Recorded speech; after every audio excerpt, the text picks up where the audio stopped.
बिस्मिल्लाहिर्रहमानिर्रहीम अस्सलाम वालेकुम सब भैन भराओ। मैं वो नईम इकबाल, तुसी देख रहे हो नुमान के हसगुल्ले ते अज असी बहुत ही अच्छा सालन ते बहुत ही मज़ेदार बनने वाला कद्दू के कोफ्ते बनावांगे। किस तरीके नाल बनदे आ, किस तरह मज़ेदार बनने आ, कीमे नूं भी तुसी भुल जाओगे ते कद्दू के कोफ्तियां नूं याद रखोगे ते ओह बनाने आ कद्दू के कोफ्ते। लो जी, असी किलो लेने कद्दू ते इन्हां नूं असी छिल के लिया धो। हुण असी करांगे कद्दूकश करन लगे असी इन्हां नूं की करना है, कट के इन्हां दे बीज नहीं विच लियाने, ठीक है। बकाया जिहड़ा उन्होंने सारे कद्दूकश कर लांगे तो कद्दूकश करके तुहानूं दिखाने तो फिर मिलते हैं। एक पाओ साडे कोल बेसन है, इनू असी चंगी तरह छान लिया। जदों भी किसी रेसिपी बेसन पाना ना तो अच्छी क्वालिटी का लेना तो इनू छानना जरूरी है। फ्राई पैन असी चुल्हे ते ला लिया, या जिहड़ा बेसन छाने ना सारा इहदे पा देना। चुल्हे नूं असी बाल लिया तो हुण इनू हल्का हल्का रोस्ट करांगे, इसदा कच्चापन खत्म हो जाएगा। अग बहुत ही तेज़ नहीं रखनी, स्लो अग ते इनू तुसी भुनना है तो ज़्यादा नहीं भुनना। जो खुशबू इसदी आनी शुरू हो जाए ना तुहानूं दस देगा कि मैं वाकई भुज गया। इस तरीके नाल इनू हिलांदे रहना ते उलट पलट करते रहना। और माशाअल्लाह बेसन नूं असी चंगी तरह दे सकते जे भुनाई हो गई है तो बहुत ही अच्छी खुशबू आनी शुरू हो गई है। तो हुण असी इनू फिर दोबारा प्लेट च कढ़ लांगे। भुनाई इहदी बिल्कुल मुकम्मल हो गई है। बिस्मिल्लाहिर्रहमानिर्रहीम। लो जी, असी तिन्ने कद्दू असी सारे कद्दूकश कर लेने तो हुण इस तरह लैके इस तरीके नाल इहदा पानी सारा कढ़ देना नचोड़ के। पानी कड्ढन का की फायदा होएगा, एक तो जिहड़ा मसाला असी इन्हां ही पाना वो पूरा रहेगा, दूसरा कोफ्ते टुटणगे नहीं, इस करके असी ये सारा पानी कढ़ देना है। लो जी, असी सारे कद्दू चों पानी कढ़ लिया है तो हुण इहदे च मसाले पाने हैं। किहड़ा मसाला पैना दिखाने तुहानूं। लो जी, हुण असी इहदे थोड़ा जिहा प्याज पावांगे चॉप कीता होया, ज़्यादा नहीं थोड़ा जिहा, दड़ा मिर्च हसबे ज़ायका जिन्नी तुसीं पसंद करदे जी, ते अद्धे चम्मच नालों घट सुरख लाल मिर्च पीसी हुई, थोड़ी जिन्नी हल्दी, अद्धा चम्मच सुक्के धनिए का, 1 टीस्पून जीरे का पीसे हुए का, सब्ज़ धनिया जाएगा थोड़ा जिहा, बरीक बरीक कट्टियां हुई सब्ज़ मिर्चां, 1 चम्मच कॉर्नफ्लोर का। नमक हाले नहीं पाना, सी नमक बाद चों पावांगे। अगर नमक पहले पाता तो सब्जी ने कद्दूआं ने पानी छड़ देना। तो हुण असी बेसन पावांगे। बेसन का अंदाज़ा तुसी इस तरह रखना कि जो बैंडिंग उहदी शुरू हो जाए। थोड़ा जिहा पाया, हुण असी मिक्स करने हैं सारियां चीज़ां नूं। कॉर्नफ्लोर का 1 चम्मच इस करके पाया कि कोफ्ते ढाडे जिहड़े टुटणगे नहीं, इस तरह ही बनणगे जिस तरह आपां कीमे दे बनाने आ। थोड़ा थोड़ा बेसन पाते रहोगे, इनू इस तरह मलते रहोगे। बेसन असी पा के इस हर चीज़ नूं मिक्स कर लिया है। हुण असी इत्थे आके नमक पाओगे, अद्धे चम्मच तो घट हसबे ज़ायका जिन्ना तुसी पसंद करते उस हिसाब नाल पा सकदे जी। ते इनू भी मिक्स करना है, ये एंड ते पाना है, पहले नहीं पाना। ये सारा मिक्स करके फिर तुहानूं मिलदे हैं। तो जी हुण जिस हिसाब नाल तुसी कोफ्ते बनाने हैं, जिहड़ा साइज़ रखना तुसीं रख सकदे जी, छोटे वड्डे। असीं इस साइज़ दे रखे ने, देख सकदे जी। जिस तरह लड्डू नहीं बनाई दे कीमे वाले कोफ्ते आपां बनाने उस तरह ही, कोई मुश्किल काम नहीं गा, बहुत आसान है। सारे इस तरीके नाल बना लीए फिर तुहानूं मिलदे हैं। लो माशाअल्लाह कोफ्ते असी सारे बना ले ने। तो फ्राई पैन च असीं घ्यो पा के पहले रख दिता सी ताकि गर्म हो जाए। तो हुण असीं एक एक करके इन्हां फ्राई पैन च पाने ते अग रखनी है स्लो। बिस्मिल्लाहिर्रहमानिर्रहीम। तो कोफ्ते फ्राई पैन च पाने, छिट ना पवा लेना नहीं तो हत्थ से कोफ्ता बन जाता जी। बड़े एहतियात नाल ते कोफ्ते पाने तो बाद दब चमचा फड़ के इन्हां दे दुआले नहीं हो जाना। इन्हां नूं थोड़ा जिहा 2-3 मिनट का टाइम देना है, अग रखनी स्लो नहीं तो कोफ्ते टुट जाने आ। फिर तुसीं मैनूं नहीं कहना। 2 मिनट हो गए ने ते हुण असीं इहनूं इस तरह हल्के हल्के हिलांदे रहना है। देखो सुभान अल्लाह, वाह जी वाह। ਇਹ देख सकदे भैनों ते भराओ, कलर देखो तुसीं, कलर चेक करो। ये हुण खा के पता लगेगा कि असीं कद्दू दे बनाए आ। वेखण वाले ने कहना कीमे दे ही ने। ये तो तुहानूं मैनूं पता ना कद्दू दे ने।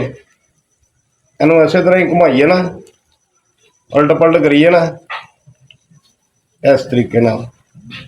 वाह, लड्डू तैयार हो गए, लड्डू तैयार है, लड्डू पीठियां वाले।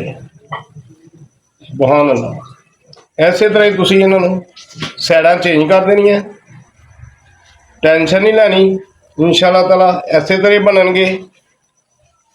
एक दफा बना के जरूर ट्राई करियो। लो जी माशाअल्लाह 5 तो 6 मिनट लगे ने ते देख सकदे जे गोल्डन गोल्डन हो गए ने। इस तरीके नाल इन्हूं चेंज करते रहना ते घुमाते रहना है। थोड़े जे पका लीए होर, एक साइड तो हले हैगे ने थोड़े थोड़े कच्चे। तो माशाअल्लाह कोफ्ते साडे बिल्कुल तैयार ने। हुण असीं इन्हां नूं जाली च कढ़ लीए ताकि इन्हां दा घिओ जिहड़ा नुचड़ जे। प्लेट च कढ़ लीए। दूसरा एक पूड़ है गया, ये तकरीबन 17 तो 18 बने हैं जी 1 किलो कद्दूआं दे नाल। देख सकदे माशाअल्लाह। बिस्मिल्लाह। दूसरे भी इसे तरह ही फ्राई कर लांगे। लो जी माशाअल्लाह दूसरा पूर भी असी बिल्कुल तैयार कर लिया। गोल्डन हो गए ने, पक गए ने। हुण असी सारे जाली च कढ़ लैने। हुण असी की करना है, हुण असी ये करना है कि ग्रेवी तैयार करनी है। कोफ्ते साडे बिल्कुल तैयार ने, देख सकदे जी। बिस्मिल्लाह रहमान रहीम। ठीक हो गया जी, सुभान अल्लाह। साडे कोफ्ते तैयार ने। लो 2 असी प्याज लैने मीडियम साइज के, दरम्याने साइज के। ये मोटे मोटे कट के जग च पा लिया। इन्हों असी करना ग्रैंड।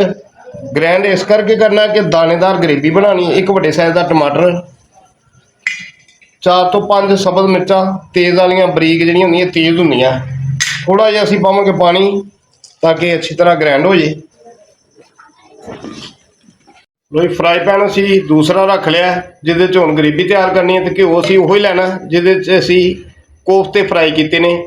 ते तकरीबन 80 ग्राम तक लै लेना, 100 ग्राम तो घट ही होवे बस। लो माशाअल्लाह घिओ नूं गर्म करने की जरूरत नहीं क्योंकि असी गर्म गर्म इधर पाता है। थोड़ा जिहा असी पावांगे जीरा। ये देखो घिओ पहले गर्म सी। 1 चम्मच लसन अदरक का पेस्ट, हल्की जी भुनाई इहदी करांगे। लसन अदरक का कच्चापन खत्म हो गया है ते हुण असी प्याज टमाटर सब्ज़ मिर्च जिहड़ी असी ग्रैंड कीती सी वो इहदे च पानी है। बिस्मिल्लाह रहमान रहीम। जिहड़े जग च असी ग्रैंड किया थोड़ा इहदे च पानी पा लेने। फिर मसाला भुनांगे वो पा ला। जग दे विच असी पानी पा के ते सारे ही प्याज कढ़ लिया। कोई चीज़ ज़ाया नहीं होनी चाहिए।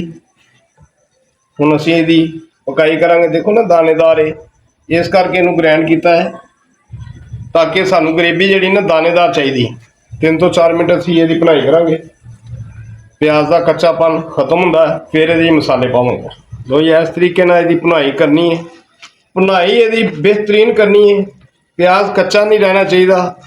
सालन फिर ही अच्छा बनना है। बेहतरीन इहनूं चंगी तरह भुनना है तो गोल्डन होएगा। कच्चापन तुहानूं आप ही महसूस हो जाएगा खत्म हो गया है। भुनाई च जिहड़ा ना ढिल नहीं करनी।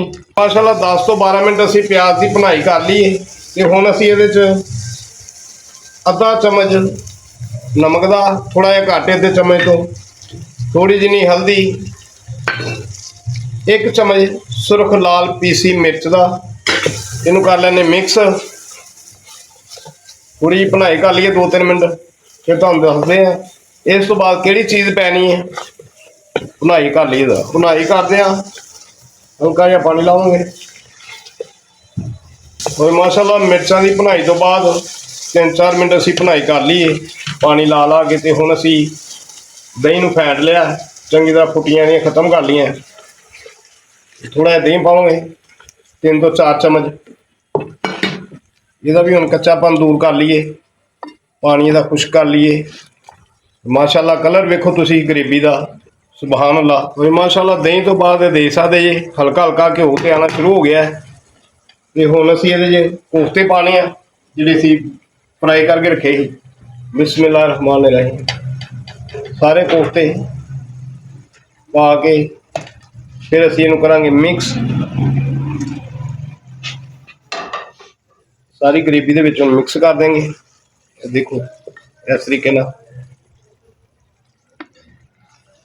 तो माशाअल्लाह कोफ्ते असीं पाते ते हुण असीं पानी पाना है। बिस्मिल्लाह रहमान रहीम। पानी तुसीं अपने हिसाब नाल पा सकदे जे। ज़्यादा ग्रेवी रखनी है, किन्ना कुछ शोरबा रखना है, उस हिसाब नाल असीं ये देखो जिन्ने कि डिप हो गए ने तकरीबन पौना कप असीं पानी का लाया है। ठीक है, हुण असीं इहनूं कवर कर देंगे 7 ਤੋਂ 8 मिनट वास्ते ते अच कर देंगे स्लो। सुभान अल्लाह, माशाअल्लाह जी माशाअल्लाह।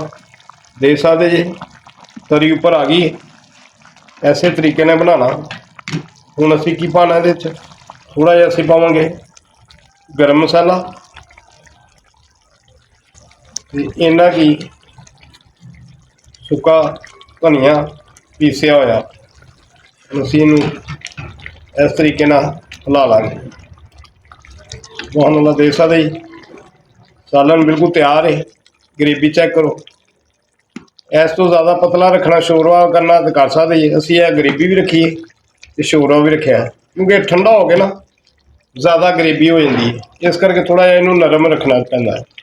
हुण असीं डिश आउट करके दिखाने तुहानूं। माशाअल्लाह असीं हुण इन्हां नूं डिश आउट कर लिया। यह सब्ज़ मिर्चां लंबियां लंबियां कट लियां सी। थोड़ा जिहा सब्ज़ धनिया। सुभान अल्लाह। माशाअल्लाह भैणों ते भरावो, कद्दू के कोफ्ते तुहानूं बना के दिखाए ने ते तुसीं ये बना के एक बार जरूर ट्राई करना। तुसीं कीमे वाले भुल जाओगे। इस तरह ही कद्दू के कोफ्तियां का सालन बनाना। साडी अज की वीडियो नूं लाइक करना, शेयर करना, कमेंट करना, सबसक्राइब करना, यारां दोस्तां नूं शेयर करदे करो, भैणां भरावां रिश्तेदारां च भी।